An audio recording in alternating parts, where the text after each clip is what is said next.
That's the best way to do it. You know why I'm happy when I sin? You know why? Because I know who I am in God. I know He's forgiven me. He's pardoned me. He said it is finished. He's removed my sins as far as the east is from the west. So when I sin, here's how I break out into a party. Father, I sinned. And I didn't make a mistake. I didn't forget. I didn't fall short on my judgment. I rebelled against you. I went against your word. Now having said that, and I named my sin specifically. Now having said that, I said, but your blood has cleansed me. Your blood has forgiven me. Your blood has declared me righteous. Your word says if I confess my sin, you are faithful and just to forgive us of all my sin and cleanse me from all unrighteousness. Therefore, let the party begin. Lie, lie, lie, lie, lie, lie, lie, lie, lie, lie. I have a party every time I sin because that's the security that I have of knowing who I am in Yeshua. Do you have that security? I hope so. Because sin is no longer the issue.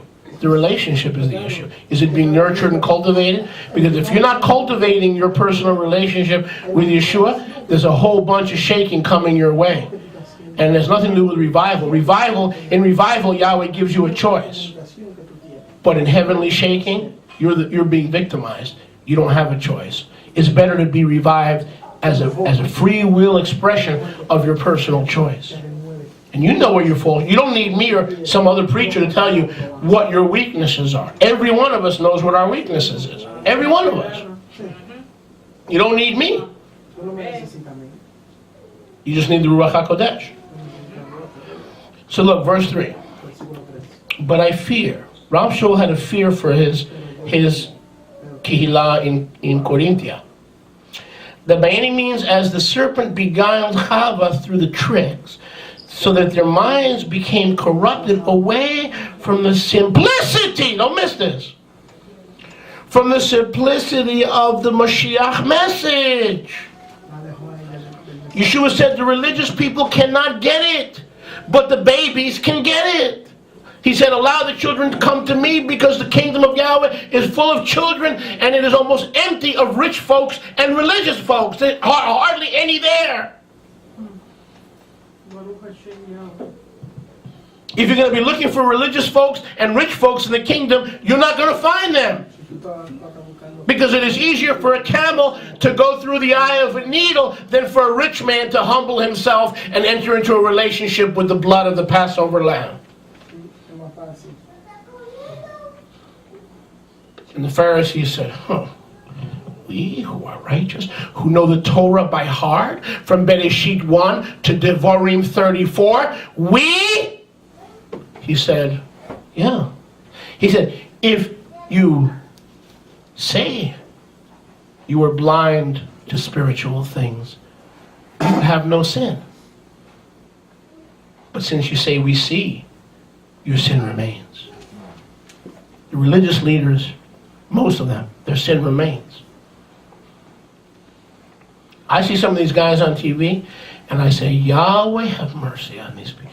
You can tell these $2 bills from 2 miles away. They've got the plastic and the rouge. And, I'm praying for you. I've got your name on my mind. I haven't been able to sleep because I'm worried about you. Yeah, whatever. Man, I'm thinking on the Yom Hadin, I wouldn't want to be in their shoes on Yom Hadin. I know that's... It's a simple message. We need to worry that we have left the simplicity of the truth that is in the blood of the Paschal Lamb. Verse 4. Because look at verse 4. 2 Corinthians 11:4. When someone comes and they proclaim another Yeshua whom we have not proclaimed, or if you receive another Ruach which you have not before received, or another Besorah gospel which you have not accepted, sometimes you still put up with it. You see that? We put up with tricks of the enemy. Let me read that again. When you have another Ruach, another Besorah, another message that I did not proclaim. Sometimes you are tricked and you put up with it.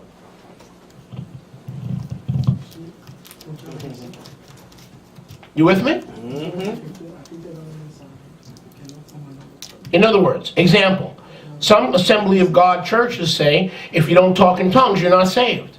That confused me for a long time. I put up with it.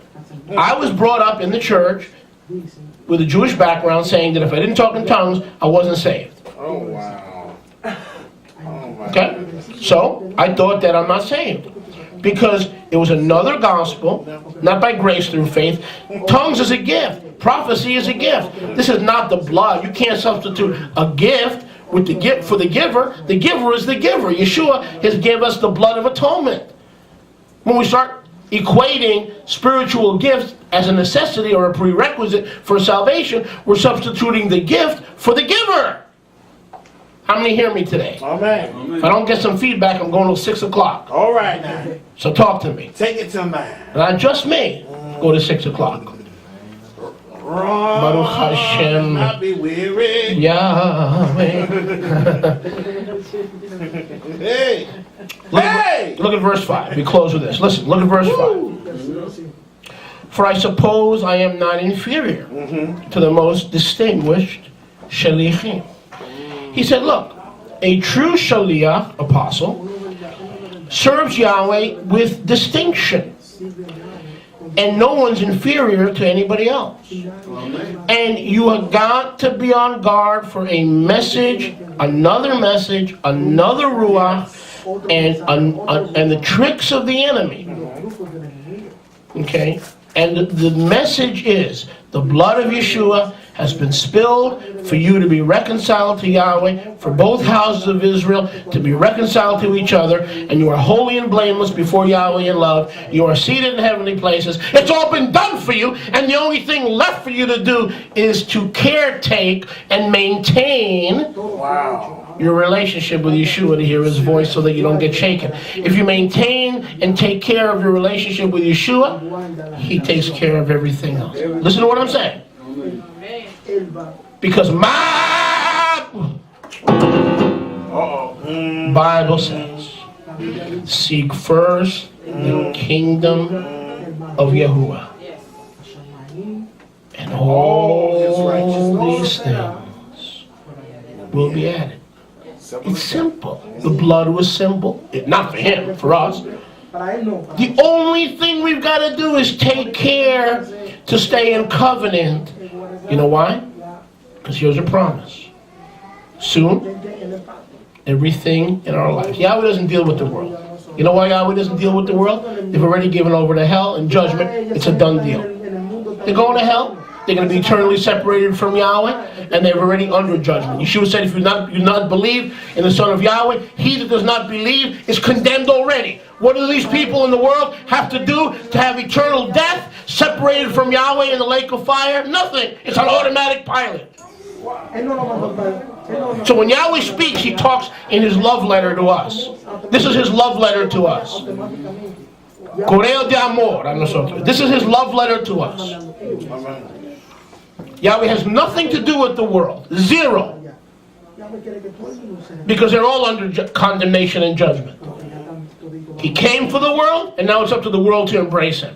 Everything he's going to do for the world, he did 2,000 years ago. So now it's all about us. And he's jealous. Because he doesn't expect to be received in the world, but he does expect to be received in his wives. Wives? Wives? Are you going to start with this garbage again? Kind of. Not exactly. But I want to show you something. Now go back to verse 2. Yahweh talks to how many believers in Corinth? Hundreds. Correct? And he says, I've given all of you in marriage to one husband.